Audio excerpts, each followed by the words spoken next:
अब सोचो भगवान किसके यहाँ आते, भगवान की कृपा किस पर होती है, ये बात जाने। कैसे जानेंगे? जिसकी बुद्धि देवताओं की तुल्य है उसके यहाँ भगवान आते हैं। जो भगवान के भजन में लगा रहता है उसके यहाँ भगवान आते हैं। देवकी मैया जो महाराज भगवान क्यों आए जानते हैं? भगवान को सच्चे भाव से पुकारा है देवकी ने, देवमयी बुद्धि ने, इसलिए भगवान ने कहा मैं देवकी मैया आपके घर आऊंगा। और कहा वसुदेव ग्रहे साक्षात, वसुदेव जी के घर में आए। अब क्या भगवान वसुदेव जी के घर में आए थे? इतने लोग बैठे हैं, नहीं आए। क्यों? यजमान जी आए थे, दादाजी आए थे। अरे दादाजी कल से समझा रहे कंस के कारागार में आए थे।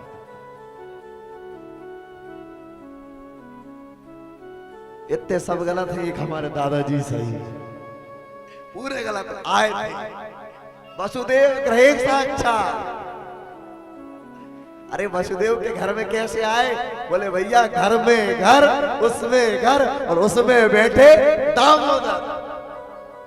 अरे भैया शरीर घर है तो वसुदेव जी का ये शरीर घर है, उसके भीतर एक और घर है, और उसमें बैठे दामोदर। उसके भीतर बैठे कौन? मेरा लाला बैठा है। तो वही भगवान तो आए और बोले भैया एक और समाधान देता हूं। बोले गृहिणी गृहमित्याहु गृहिणी गृहमुच्यते। घर वाली को क्या कहा गया? घर कहा गया।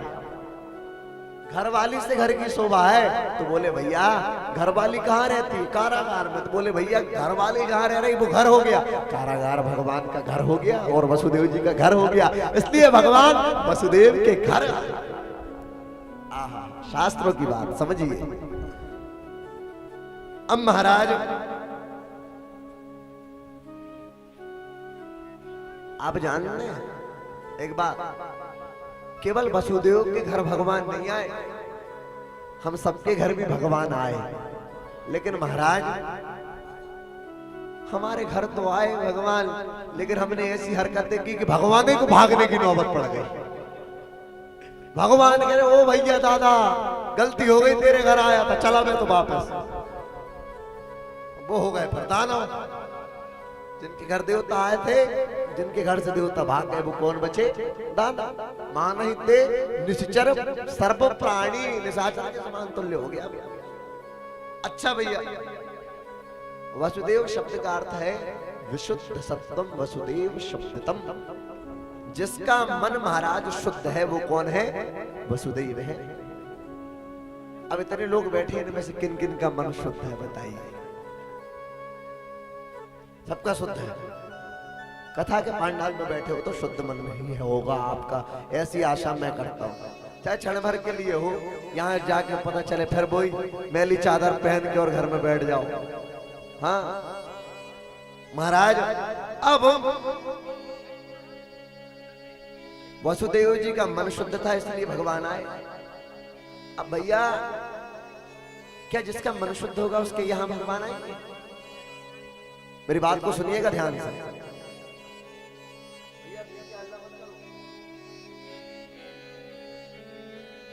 तो महाराज विशुद्ध जिसका मन शुद्ध है,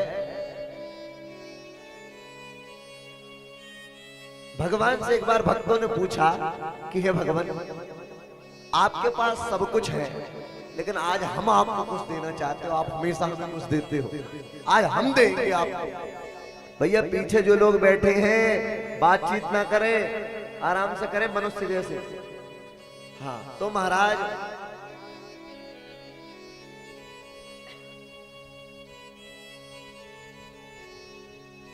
मन की चर्चा चल रही है। भगवान के पास भक्त पहुंचे और भक्तों ने जाकर के क्या कहा? हे भगवान हम आपको आज कुछ उपहार देना चाहेंगे। भगवान ने कहा कि मेरे पास तो सब कुछ है। बोले क्या नहीं है? हम एक चीज तो आज देकर ही रहेंगे। तो बोले मांगूंगा तो देना पड़ेगा। बोले हाँ देंगे। बोले मेरे पास सब कुछ है लेकिन एक चीज नहीं, मन नहीं है मेरे पास। क्या नहीं है? मन नहीं है मेरे पास। मन कहाँ गया भगवान आपका? सारे भक्त चिंता करने लगे, अरे गया तो गया कहाँ? सारे भक्त चिंता कर रहे थे। उसी समय भगवान ने कहा, अरे भैया मन था तो, लेकिन वो वृषभानु की दुलारी राधा रानी ने मेरे मन को चुरा लिया और महाराज मैं उसका हो गया। जिसका ये सारा संसार होना चाहता है वो महाराज बरसाने में जाकर, और महाराज देखिए आप बैठियो पलोटत राधिका पायन, वो राधिका राधा रानी सरकार के पैर दबारा बैठ के बरसाने। जो संसार से सेवा कराता है, संसार की लीला को रचाता है, वो महाराज वही परमात्मा, तुम्हारा वो परमात्मा, तुम्हारा वो कन्हैया बैठियो पलोटत राधिका पायन बरसाने में। अरे जाकर के राधा जी के पैर दबा रहा है कि मेरे मन को वापस कर दो, लेकिन राधिका रानी कहती नहीं नहीं, अरे वो मन मेरे पास है जब ही तुम मेरे हो, अगर वो मन मैंने तुमको वापस दे दिया तो हो सकता है तुम दूसरे के हो जाओगे।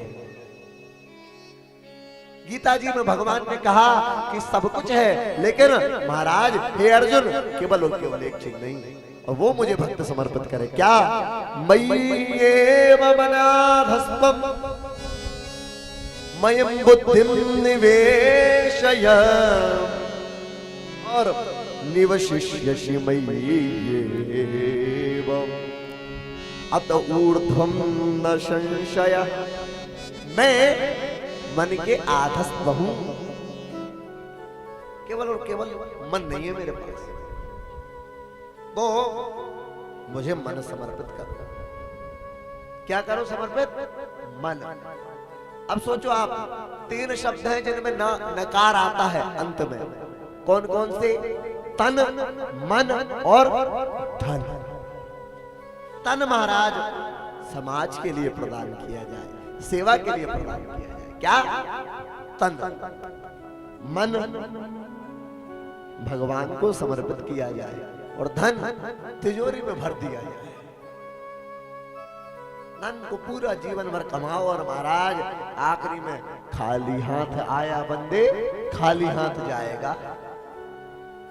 इसलिए धन की गति धन दान के लिए उपयोग किया जाए। मेरी बात को सुनिएगा, आप रोज आते हो महाराज, धन आपके पास नाम का धन भी तो है, नाम का धन यहां समर्पित कीजिए। महाराज दान की बड़ी महिमा बताई गई शास्त्रों में, और महाराज दान की महिमा केवल शास्त्र में तो बताई, उसके अलावा जो पवित्र कार्तिक मास चल रहा है इसमें दान की बहुत ज्यादा महिमा। इसमें 100 रुपए का किया हुआ दान महाराज उसका 10 गुना कर लीजिए, 1000 रुपए के दान के बराबर है। आपने 100 का दान किया तो महाराज समझ लो आपके 1000 रुपए दान हो गए इस परम पवित्र कार्तिक मास से। मेरी बात को सुनिएगा ध्यान से। अब आप इतने लोग बैठे हो, शाम के समय आप लोग गोवर्धन भगवान की पूजा में खूब बढ़िया पकवान बना करके लाइएगा और भगवान को समर्पित कीजिएगा। लेकिन कभी भी किसी भी पदार्थ को समर्पित करो तो उसके साथ महाराज कोई भी पदार्थ को समर्पित कीजिए, उसके साथ अपनी भक्ति को भी समर्पित करो। पता चले महाराज घर में बना तो रही थी मालपुआ, लेकिन महाराज मालपुआ बनाते बनाते भगवान का नाम नहीं निकला, घर वालों से लड़ाई कर ली मालपुआ बनाते बनाते। मालपुआ की जगह पूरे घर का माहौल खराब हो गया। तो महाराज रात्रि में आज भगवान गोवर्धन की पूजा होगी तो सब अपने घर से भोग लेके आइएगा। कोई लड्डू ले आना, कोई पेड़ा ले आना, कोई नमकीन ले आना, कोई गुलाब जामुन ले आना, कोई रबड़ी ले आना, कोई छेना ले आना, कोई रसगुल्ला ले आना, कोई कुछ ले आना, कोई कुछ ले आना, कोई खीर मोहन ले आना, कोई सब अपने अपने हिसाब से देख लो, मैं ज्यादा नहीं बताऊंगा, इधर मुंह में पानी आने लगा है। तो महाराज दान कीजिए। आप लोग आते हैं यहाँ पर तो महाराज भगवान की कृपा से यदि आपके पास दान देने के लिए शक्ति यथाशक्ति, ये नहीं कह रहे कि आप लाके और पूरी पूंजी संपत्ति अपनी गुरुजी के नाम कर दो, ऐसा नहीं कह रहे भैया।